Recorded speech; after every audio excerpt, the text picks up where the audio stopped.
¿Cómo le va, Antonio? ¿Cómo te Buenos va? días, buen día para todo el equipo. Bueno, estamos en la corte. Bien, todo bien. Aquí comenzando el día, obviamente con mucha expectativa, porque, bueno, obviamente está en la cárcel de Brooklyn y va a ser trasladado más o menos en horas del mediodía. Antonio, es la idea que comience la audiencia. ¿Qué va a pasar en esa audiencia? Bueno, el juez Alvin Hellerstein, que es un juez que fue nombrado por Bill Clinton en 1998, tiene 92 años, tiene mucha experiencia en casos muy complejos, desde un Chapo Guzmán pasando por Juan Orlando Hernández. Digo, conoce mucho de estos temas, no es algo nuevo para este juez. También va a estar la fiscal general que fue nombrada en febrero por justamente Donald Trump, que es Pam Bondi, y todo esto va a tener que ver con también presentar a su defensa, Nicolás Maduro, que todavía no se publicó quiénes podrían llegar a ser. Seguramente van a estar hoy sí en el mediodía junto a él. También a la esposa, a Cilia Flores, van a estar los dos enfrentando lo que justamente la justicia le tiene que decir, que son los cargos por los cuales se los va a empezar a armar. En realidad se empieza comenzando con la instrucción, como sucede creo que en la Argentina. No va a ser el mismo juez de juicio, después pasa otro juez. O sea, es un juez como sería de primera instancia para nosotros, quien está hoy a cargo de esta audiencia, con mucha expectativa de que llegue en horas del mediodía Nicolás Maduro, ¿no? Lo sumo a Darío. Darío, ¿cómo estás? ¿Cómo estás, Antonio? Bueno, Ronen, y en este contexto, la expectativa obviamente que está puesta por la lectura de los cargos y lo que se supone va a ser una declaratoria no culpable, ¿no? Porque es el momento en el cual vamos a tener seguramente la famosa mugshot, es decir, la foto, porque va a ser la foto en la cual va a ser fichado policialmente, y en segunda instancia le van a preguntar, ¿se declara culpable o no culpable, no? Exactamente. Ahí es cuando empieza todo el proceso, porque claro, obviamente a partir de ese momento donde recibe los cargos es cuando comienza la instrucción de esta primera etapa, que tiene que ver con pruebas, tiene que ver con presentaciones, 91 años, y luego recién la preparación para el juicio, que es otra instancia. Bueno, sí, exactamente, sí, 92 años. Es un juez con mucha experiencia en este tipo de casos, porque obviamente trabaja en esta corte del sur de Manhattan, ¿no? Que ya estuvo con, lo dijiste vos, Ronen, perfecto, con un expresidente narco. Sí.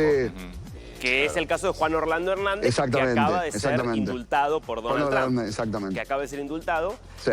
Ahora, que tuvo 45 años de prisión, le dieron. Esa había sido la condena, exactamente. Ahora, en ese caso, ya era un expresidente. ¿Por qué lo marco?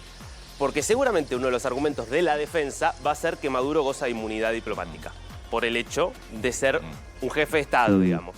Va a ser seguramente uno de los argumentos que va a tratar de presentar la defensa de Maduro para decir que es ilegítimo su arresto. No tiene ninguna chance, por supuesto, de que eso prospere, pero digo, es un dato que marca una diferencia entre el caso de Maduro y cualquiera de los otros que están allí. Maduro, que además está en una cárcel, Ronen, allí, que es el MDC, ¿no?, de Brooklyn. Cárcel. Terrible. 1200 reclusos. Cárcel, sí. Una cárcel de mayor seguridad, ¿eh? Y de las que tienen condiciones internas más complejas, con muchos casos de suicidios, con muchos casos de violencia, y Ronen con muchos presos conocidos. Sí, hubo 2 muertes. Sí, acá de presos conocidos hubo 2 muertes en el 2024 de internos que se enfrentaron. Está ahí Mangione, que es quien mató al CEO de United Health. También está ahí la que era socia y esposa de Epstein. Después también estuvo, en realidad, ahora está parte de lo que tiene que ver. Se va a sentir cómodo. No va a estar en un lugar Exactamente. Está compartiendo con el criminal. No. Exactamente, y va a tener todas las garantías que él por ahí no daba en las cárceles, ¿no?, de Venezuela. Bien. 2 de la tarde, Caro Quintero, también narcos que son líderes. Sí, exactamente, 2 de la tarde hora argentina, después del mediodía va a ser trasladado desde esa cárcel hasta este lugar. En principio seguramente vamos a poder conocer, como decía Dari, la foto, pero no sé si va a poder verse el momento del ingreso, porque hay muchas posibilidades que lo haga directamente en el estacionamiento interno. Pero cuando fue Donald Trump, que enfrentó también a la justicia del otro lado, bueno, él se quiso mostrar y bajó y saludó antes de entrar a la corte. Bien. Cada uno, en este caso, obviamente tiene mucha seguridad Maduro, ¿no? Ronen, gracias. Volvemos en un ratito con vos allí. Muchas gracias. Claro que sí. Acá estamos atentos. Dale. Abrazo, amigos. Me parece que igual hay ganas de mostrarlo. Este es un trofeo para Trump. Hay ganas, me parece, de mostrarlo, así que yo creo que vamos a tener buenas imágenes allí, ¿no? Qué sábado, ¿no? Sí. ¿Qué sábado, 3 de enero? Justamente misma fecha, paradójicamente, Claro, la de Noriega. justamente. Claro. Era inevitable hacer en toda la previa, cuando comenzó la ofensiva, el 2 de septiembre, con lo que pasaba en Panamá, finalmente, en lo que fue una invasión. En el paso panameño fue una invasión, hay que pensar que era otra época. Que además había comenzado en realidad en diciembre también. En diciembre, el 20, si no me equivoco, es el 20 de Se diciembre. termina entregando el 3 3 de enero. El 3 de enero culmina, después de 2 semanas, obviamente, culmina. Hay que pensar que en 1989 era lo mismo. Es decir, Sí. un dictador Sí. absolutamente metido en el narcotráfico, pero hasta los tuétanos en el narcotráfico, esto generando obviamente mucha presión de Estados Unidos, no se rendía, hay invasión, claro. Pensemos que en ese momento Estados Unidos controlaba el canal de Panamá todavía, tenía una presencia militar ya de por sí activa dentro de Panamá, por eso fue una invasión ya con más de 20.000 soldados en el terreno. Distinto fue lo que se vio el sábado, que hay que decirlo, fue un operativo donde hubo varios ataques aéreos sobre todo contra 3 bases militares del régimen chavista en territorio venezolano, principalmente Fuerte Tiuna, que es el fuerte militar más importante que tiene el país, que quedó devastado, La Carlota, que es la principal base aérea, y también algunos objetivos en Higuerote, que es Miranda, algo también en La Guaira. Ahora, todo eso, Mucha distracción. muchísimo distracción. De sí inhibir, por supuesto, capacidad de defensa antiaérea, que de por sí no eran demasiado fuertes, de asegurarse, digamos, de que no hubiera ningún tipo de represalia, pero el operativo estaba centrado en capturar a Nicolás Maduro.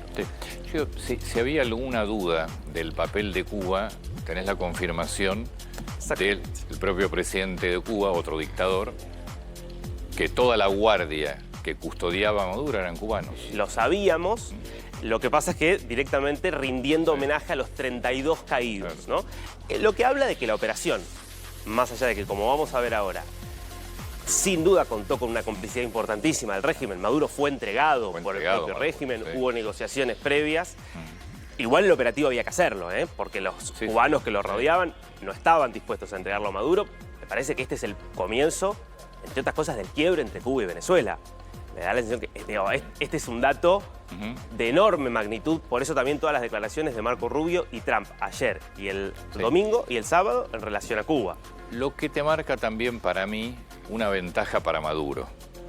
Tiene mucha información sobre Cuba que puede negociar. Bueno, seguramente. Debería tener información sobre Rusia, pero fundamentalmente sobre Cuba. Sobre Cuba. Él era un activo cubano. Exactamente. Él era un activo cubano. Cuando muere Chávez en el año 2013, la duda era, ¿es Maduro o es Diosdado Cabello? Y los cubanos fueron decisivos para decir, es Maduro porque era hombre de ellos. Por eso tenés mucha información sobre todos los movimientos de Cuba que sin duda le van a servir para negociar. Vamos a decir, ¿negociar qué? Y negociar lugar de detención. Por lo menos. Claro. Por lo menos. No, ¿Sabes lo que no es que eso? va a quedarle lugar de detención. Claro, que es lo que suelen negociar los narcos. Si había alguna duda respecto de acá hubo una traición, me parece interesante escucharlo a Nicolásito, el hijo de Maduro, que en un audio que se viralizó dijo esto. Después se verá. La historia dirá quiénes fueron los traidores. La historia lo develará. Lo veremos. Nosotros debemos concentrarnos en sacar a la patria adelante, en levantar las banderas de Chávez y en traer sano y salvo a Nicolás Maduro Moro y a Cilia Flores.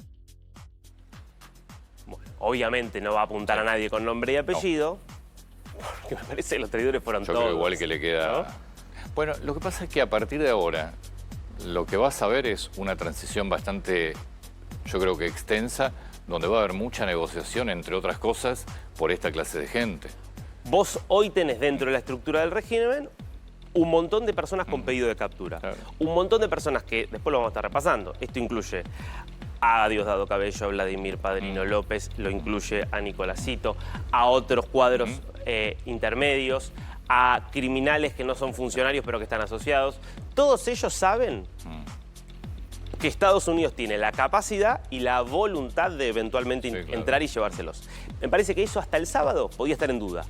Si Estados Unidos se iba a animar o no. Me parece que que Maduro apostó hasta último momento que no se iba a animar. Bueno, hoy ya sabemos que los famosos bailes de Maduro, que el famoso Not Crazy Board de Maduro, terminan siendo decisivos para que Trump diga, basta, Claro. hasta acá, se está burlando de mí, lo decíamos acá, ¿cuánto tiempo más iba a poder aceptarlo eso? Entonces, eso explica, me parece, por qué el régimen dice la única forma de sobrevivir es pactando. Bueno, volvemos a nuestro país. Estado de tránsito